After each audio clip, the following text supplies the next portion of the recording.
আসসালামু আলাইকুম। প্রিয় দর্শক, আজকে আমাদের এখানে আলোচনার জন্য আমরা আমন্ত্রণ জানিয়েছিলাম অ্যাডভোকেট আবু হেনা রাজ্জাকী সাহেবকে, সুপ্রিম কোর্টের আইনজীবী। উনি অত্যন্ত ব্যস্ত মানুষ, সেই ব্যস্ততার মধ্যে আমাদেরকে সময় দিয়েছেন, ওনার কাছে অশেষ কৃতজ্ঞতা। আমরা ওনাকে আমাদের অনুষ্ঠানে স্বাগত জানাচ্ছি। জনাব রাজ্জাকী ভাই, আপনি আশা করি আমাদের শুনতে পাচ্ছেন, দেখতে পাচ্ছেন। জি, আমি আপনাকে আন্তরিক শুভেচ্ছা জানাচ্ছি।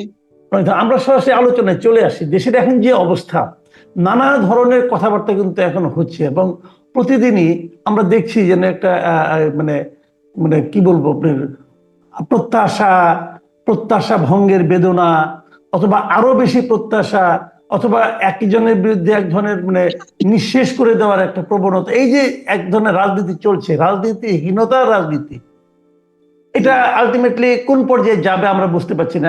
সবাই বলছে যে একটা নির্বাচন হলে হয়তো বা একটা থিতু হবে ঘটনাটা।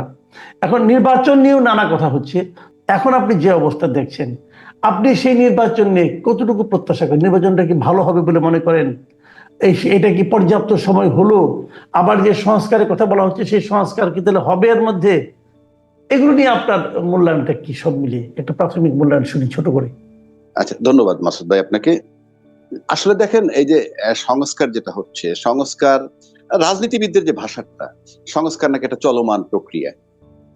বাট যে সংস্কারগুলা ইউনূস সাহেব করতে চাচ্ছেন আমরা দেখতেছি, করতে পারলে যে খারাপ হবে সেটা আমি বলছি না, কিন্তু করতে পারবেন কতটা, এক। দুই, এই রাজনীতিবিদরা সেই সংস্কার কতখানি মেনে নিবেন। মুখে যাই বলেন না কেন, ওনারা যদি দেখেন যে এই সংস্কারে তাদের রাজনীতি জটিল হয়ে যাবে, তাইলে সেই সংস্কার মানবে কেন?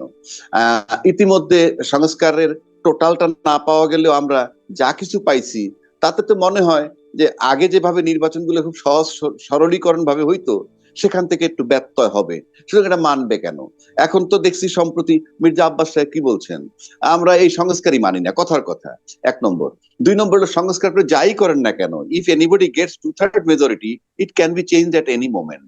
তো এখন সেখানে এমন যদি কোনো পরিকল্পনা থাকে যে বাংলাদেশে আগামী 20, 30, 40, 50 বছরে 2/3 মেজরিটি নিয়ে কোনো দল আসবে না, এরকম কোনো পরিকল্পনা যদি কেউ করে থাকে, সেটা ভিন্ন কথা। তাইলে কোনো মতে একটা সংস্কার করলে এবং সেটা যদি কোনোভাবে অ্যাপ্রুভাল নিতে পারে, তাইলে মনে করেন সেটা চেঞ্জ করা কঠিন। এই কারণে চাচ্ছে যে সাইমালটেনিয়াসলি যাতে গণপরিষদের নির্বাচনটা হয়।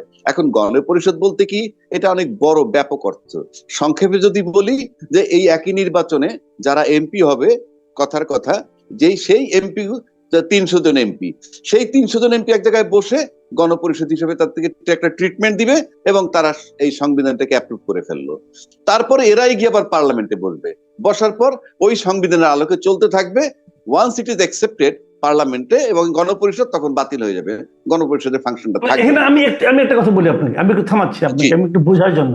যেহেতু আপনি আইনের ব্যাপারে আপনাকে যখন পেয়েছি, আমি একটু জানতে চাইছি দুটো কথা। এক নম্বর কথা হলো যে আমাদের দেশে কি এই ধরনের গণপরিষদের কোনো অভিজ্ঞতা আছে কিনা, এক নম্বর।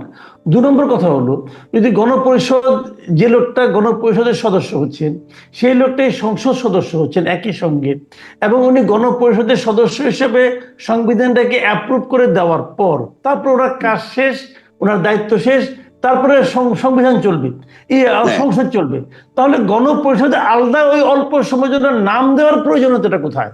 সংসদ সদস্যরাই তো এটাকে গ্রহণ করতে পারে। হ্যাঁ হ্যাঁ, এই জন্য প্রয়োজন আপনি যখন এটা ডাইরেক্ট সংসদে পাঠিয়ে দিবেন, তখন এটা অ্যাকসেপ্টেন্সের ব্যাপারে 2/3 মেজরিটি দরকার। Try to understand my point. আর যদি আপনি গণপরিষদে পাঠিয়ে দেন, তাদের ডিউটি থাকবে এটাকে অ্যাকসেপ্ট করা। না, ওইভাবেই গণপরিষদে নিবেই তো ওইভাবে গণপরিষদে তাদের তারা যদি বলে যে দেখেন, আমি আরেকটা প্রসঙ্গে উঠাই আপনাকে, যে এরা যে সংস্কারটা করতেছে, আপনি একটা কথা ভাবেন তো, এই সংস্কারটা যাদের দিয়ে করানো হচ্ছে, এই লোকগুলিকে নির্বাচন করলো কে? যাদের উপরে আমি দায়িত্ব দিলাম যে আপনি আমাকে সংস্কার করে দেন, এই লোকগুলিকে নির্বাচনটা কি যথাযথ ছিল? যদি যোগ্য লোক না হয়, তাহলে তাদের সংস্কার প্রস্তাবগুলো গ্রহণ করবে কে? এই জন্যই তো সংসদ বলে আমি গ্রহণ করবো না, তাহলে আপনি কি করবেন? এই জন্যই তো না করার মতো তো হতে পারে, গ্রহণ না করার মতো হতে পারে না, কি হতে পারে? তো আমার কাছে তো কিছু গ্রহণযোগ্য মনে হয় না। হ্যাঁ, গ্রহণযোগ্য নাও হতে পারে। সেজন্যই তো বলা আছে যে যারা সংবিধানটা সহজ বাংলায় যদি বলি, যারা সংবিধানটা লিখবে, সংবিধান মানে লিখলাম, যারা হুম। সংবিধানটা লিখবে, সেটা যদি আপনি মাসুদ কামাল, আমি আরো 5 জন 50 জন বইসা অ্যাপ্রুভ করে দেই, তখন কথা থাকবে কি আমরা লিখেছি, মানে বিষয়টা এইরকম রূপক অর্থে, কারণ তখন তো আর ওইটা থাকে না। Once it is approve by, আপনি আর আমি যখন অ্যাপ্রুভ করে ফেলবো তখন এটা আমাদের লেখা, সেই অর্থে বলছি। এখন আচ্ছা। অ্যাপ্রুভ করবে কি করবে না, মানবে কি মানবে না, কারণ ইউনূস সাহেব কিন্তু 3টা কথা বলছে, তার একটা কথা থেকে উনি সরে গেছেন। উনি 3টা কথা বলেছিলেন। 1 নম্বর, উনি বলছিলেন আমরা সংস্কার করব, করার পর যদি পুরো অল্প সংস্কার চায় তাহলে ডিসেম্বর 25-এ, আর যদি বেশি সংস্কার চায় জুন, মধ্য জুন 26, জুন মাসের 26-এর জুন। আর একটা কথা উনি আগে বলছিলেন, এখন বলেন না, সেটা বলছিলেন একেবারেই যদি সংস্কার না চায় আমি নির্বাচন দিয়ে চলে যাব। আপনার মনে আছে কিনা আমি ঠিক জানি না এই মনে আছে কথাটাও, আমার এটা, হ্যাঁ, মনে এই আছে। কথাটাও বলেছিলেন। তাহলে আপনি 3টা কথা থেকে একটা থেকে সরে গেছেন, এখন ওই আলাপটা আর নাই। 1 নম্বর। 2 নম্বর, এখন যদি রাজনৈতিক দলগুলো এই সংস্কারকে না মানে, কথার কথা, আপনি তাহলে নির্বাচন তো দিবেন যে সামনে, সেই নির্বাচনটা কোন সংবিধানের আলোকে হবে? এক্সিস্টিং যেটা আছে সেটা, না যেটা আপনারা সংস্কার করলেন? কারণ উনি ইতিমধ্যে আহ, আহ, কিছু কর্ম করেছেন, যেমন রাজনীতিবিদদের কাছে ছুড়ে দিচ্ছেন যে আপনার টিক মার্ক দিবেন, আবার বলছেন কোন দফা চান কোন দফা চান না, কোনটা কতটুক চান এটা আমরা ওয়েবসাইটে দিয়ে দিব। এটার মানে হচ্ছে যে একটা রাজনৈতিক নেতাদের বা রাজনৈতিক দলগুলো এটা বেকায়দায় পড়া, কারণ এটা তো ডকুমেন্টারি থেকে যাবে রিফিউজ করেছিল। রাইট। এটা এটা 1 নম্বর। 2 নম্বর, আরেকটা জিনিস উনি আবিষ্কার করছেন, সেটা হলো রাজনীতিবিদ আমার সামনে এসে ঐক্যমত্যের কথা বলেন, আর এখান থেকে চলে গিয়ে উনি অন্য ধাঁচে কথা বলেন। তার মানে এটাও কিন্তু রাজনীতিবিদদের বিপক্ষে, যে এরা সকাল বিকাল তাদের কথা চেঞ্জ করে। এই জিনিসগুলাকে ওপেন করাটা রাজনৈতিক দলের জন্য একটু বিব্রতকর পরিস্থিতি হচ্ছে, এবং এটা কেন করছে কি করছে না সেটা না, কিন্তু হচ্ছে।